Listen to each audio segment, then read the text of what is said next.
Morning Ride 2 AM, Mon TV Adventure sa Norte. Samahan niyo ako mga Lods, ito na ang kwento ng kalokohan natin sa madaling araw.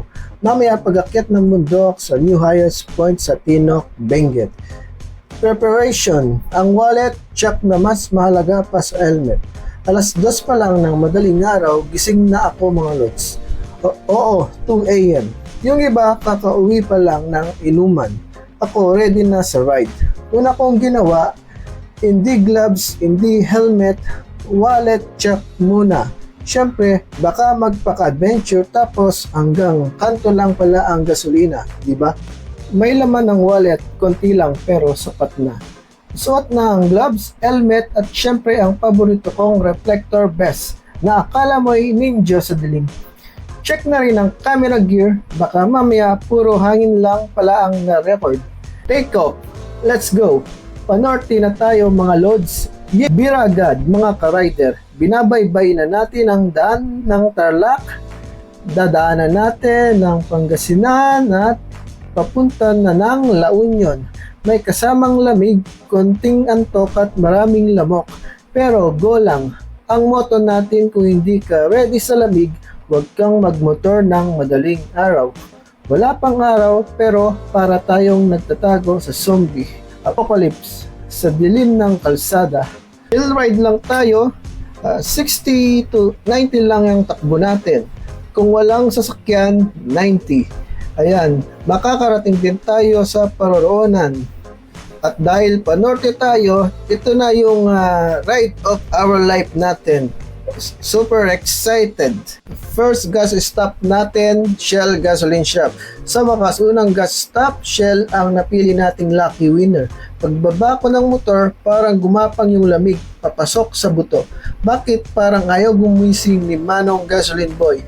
Tulog pa yata si Kuya. Pero dahil pogi tayo at may camera, pinilit niyang gumiti habang nagkakarga ng unleaded. Tinanong ko pa, Kuya, may kape ba kayo?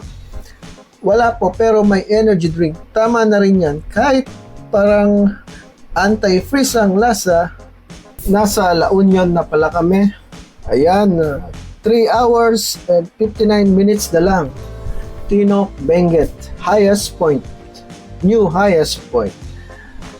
Ayan, papasok na kami sa Baguio. Cannon Road na pala yung dinadaanan namin. Napaka-safety ng daan ngayon kasi may LED ang daan. So, maliwanag pa sa maliwanag.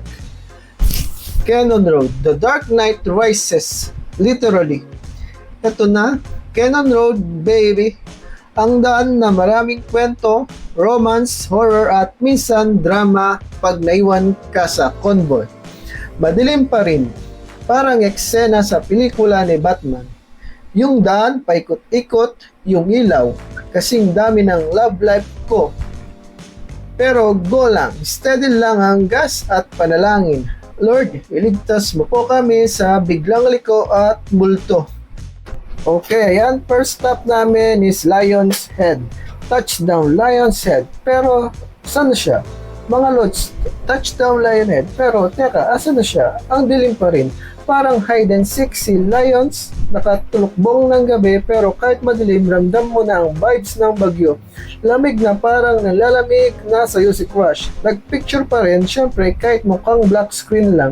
Importante ang documentation kahit mukha lang akong silat ni Darth Vader. Ayun mga Lods, abangan nyo pa ang susunod na next part ng vlog ko Panorte. Basta kasama ang motor, camera at konting kabaliwan, adventure yan. Salamat sa pagsama. Kita-kits sa next vlog.